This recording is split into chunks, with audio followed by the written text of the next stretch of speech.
back, Beast Nation, and everybody that's new to this channel or new watching the nation. Okay, check it out. The PWBeast Nation is trying to hit 500 subscribers. Okay, join us on this beautiful journey as we just keep going further and further and further. Anyway, you know what? Here we even give you time to subscribe, right? So don't worry, we'll wait.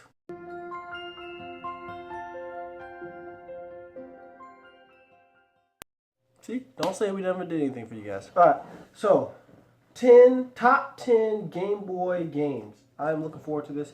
I played Game Boy right when it started to kind of phase out. All right, I'm 23 years old, so kind of right when Game Boy started phasing out. That's when I played it. You know, I played a Tetris on it. That's really the only thing I really played on it was Tetris.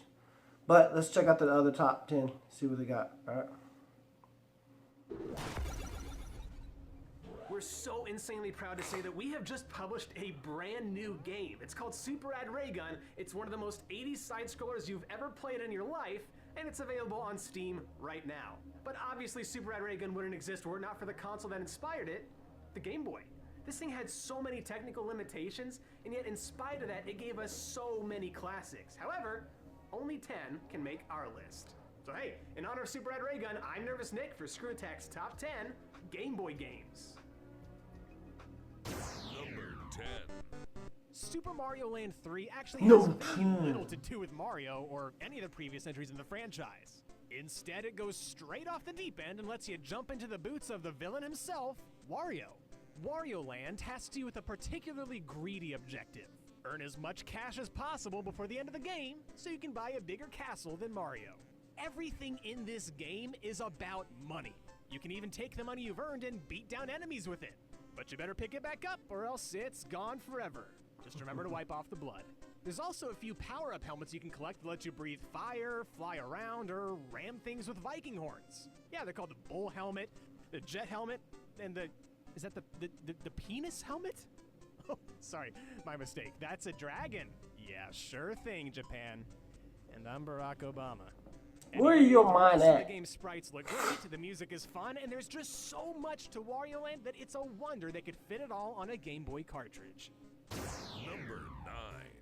Yeah, that's actually Based on the weird. hit arcade game Number with the same 9. name, Donkey Kong on the Game Boy seems pretty straightforward. You know, you see it on the store shelf, you recognize it from the arcades, and you buy it because you want to play Donkey Kong on the go. Why not? But then you fire it up, play through the first couple levels you know and love, and then suddenly, it surprises you. The game opens up to reveal another 6 hours of puzzly goodness. Donkey Kong on Game Boy has Mario chasing after DK trying to collect all the crap that I used to Pauline play dropped, this on as the well as a kid to get to the arcade, next level. and This game is also the I could origin never of some get of through Mario's it. more agile I want features. to challenge. I You want to can play do it sliding again because I backflips, bet I can do it. handstands, and all kinds of other acrobatics. It probably could have sold millions of copies just porting the original game to the Game Boy. But from the moment you pop it into your Game Boy, you can tell that a lot of love went into making this game. Number 8. In the days before video games, pinball reigned supreme in local arcades. Thanks to the wonders of 1980s technology, Pinball Revenge of the Gator allowed you to take the classic pastime on the go, but with a twist. Developed by Nintendo's own HAL Laboratories, Revenge of the Gator has you climbing from table to table in a sort of endless ladder. Hit the designated hole and you move on to the next table. Drop a ball, however, and it's back to the previous. Until you get all the way to the bottom. I can see that. I can see how that is frustrating. So Revenge of the Gator doesn't come with a bunch of nostalgia tied into it to make you want to buy it. Instead, it's just the best pinball experience on the handheld. That, for whatever reason, features a gator motif. Why they chose gators will probably forever remain a mystery, but the classic dance number at the title screen should at least be reason enough to add this to your collection. Number 7. Kid Dracula is a cutesy spin-off of Castlevania. Oh, wait, I know it sounds incredibly dumb, but it's actually pretty great. You don the cape of a 10,009-year-old vampire who may or may not be the chibi version of Alucard, as he takes on the demonically adorable Garamoth, who has stolen all of your minions. Well, I mean, everybody except your best friend, Death.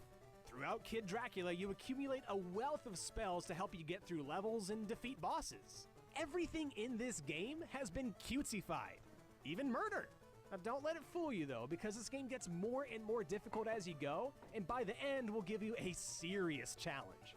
If you're gonna own just one Castlevania-esque game I on don't Game think Boy, so. surprisingly, I think for you should go with kids Kid back Dracula. then, but I'm a gamer, I would destroy this game. Mega Man 1 through 4 Number on Game 6. Boy were pretty much just combined versions Mega of Man! However, Mega Man 5 decided to do something completely original.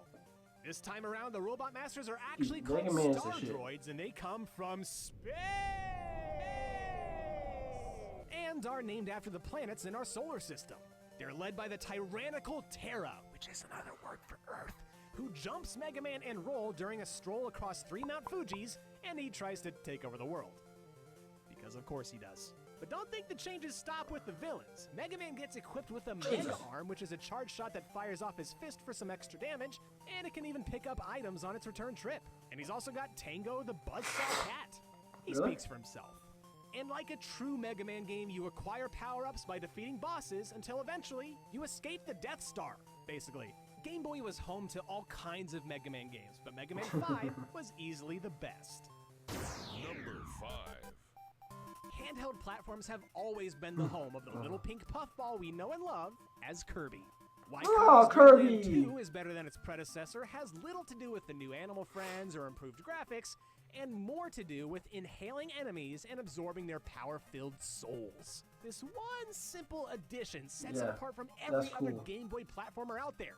And believe me, there were lots. But Yeah. it's not just Kirby getting in on the soul-eating action. Kirby was the He's shit. even invited a bunch of his animal pals to feast on his enemies and take their powers as well. One of them is a hamster. His name's Rick. Your mission? Collect rainbow drops, forge a rainbow sword, and kill a possessed penguin. Man, I could play this game forever. Number 4.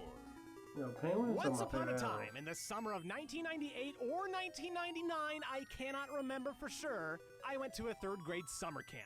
When we were putting our beds together, my friend Andrew Fancher Tetris. found underneath his mattress The Legend of Zelda Link's Awakening. My mind was blown. After all, this game did start as a port of the SNES Legend of Zelda A Link to the Past, set on Koholint Island. I and never tasked played with The Legend of collecting Zelda. 8 magical Don't kill me, instruments to I never awaken played the it. Windfish.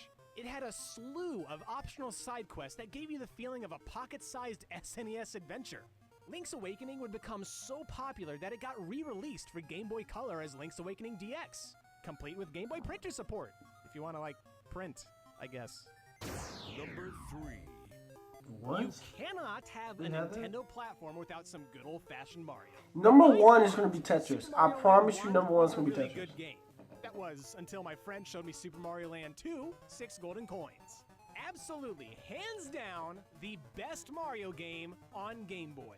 This game changed the franchise forever. Yeah. It had this cool overworld map with unique zones, plus it introduced new elements like the carrot power-up and even showed us Wario for the first time. It even featured these big, beautiful sprites so you could clearly see the terror in the Goombas eye right before you squished the life out of them. Who's Each level ended Wario? with that His evil satisfying brother? bell ring and escorted Mario into a fun minigame like Japan's popular UFO catcher. The boss battles were challenging, the levels were memorable, and some were even based on American fairy tales like the Three Little Pigs. Super Mario Land 2's 6 golden coins gave so many reasons to absolutely love the crap out of it, so if I don't stop myself now, I could be talking about this game for the rest of the video. Number 2. Tetris, the grandfather of puzzle games. Aw, Just come about every on. digital device known to man. Pokemon, Tetris maybe? on Game Maybe Boy Pokemon's is no like more. peanut butter and jelly. It's the perfect software for the handheld, and it's because of the Game Boy that Tetris would take the world by storm. It's one of those games that's easy to play, but difficult to master. In fact, the creator of Tetris said that the Game Boy version is his favorite. Side note, can we talk about how they're making a 3-part movie out of Tetris? Like, it's just about falling blocks. What kind of story are you telling that needs to be a trilogy? I mean, if any Game Boy game were gonna get a movie trilogy, Tetris, like, makes probably the least amount of sense. But yet, that proves how good the game is. It's number 1. Pokemon. Woo! Knew it. Actually, after I failed the first. Look, if number 1 wasn't gonna be Tetris, you knew what the only other option was gonna be. Pokemon Red and Blue. Yep. Like Tetris, these games sparked a worldwide phenomenon, but in the case of Pokemon, that momentum hasn't slowed down one bit in the 20 years that have since passed. And if you've played even just one Pokemon game, you understand why. Pokemon lets us immerse ourselves in a world where we get to bond with a team of creatures. We take down Team Rocket. We name our rival Farts and give him his comeuppance in the end, and where we prove to our friends who's the greatest Pokemon trainer ever thanks to linked battles. It made for an unforgettable game in 1996. All these years later, gotta say, not a single thing has changed about that. Thank you so much for watching Top 10 Game Boy Games. Once again, click over there to check out Super Rad Ray Gun, available on Steam. If you love Game Boy... Hey, I agree. All right. I used to own the Game Boy, the Game Boy Color, the Game Boy Advance, the DS, or whatever they call it. And yes, I always play Pokemon. I thought that was like the only game on Game Boy is Pokemon for a while. Yep. So I agree with her. Yep. Game Boy, Pokemon, Tetris. These two. I never played Zelda, but I know the hype is great. But other than that, PWBeast.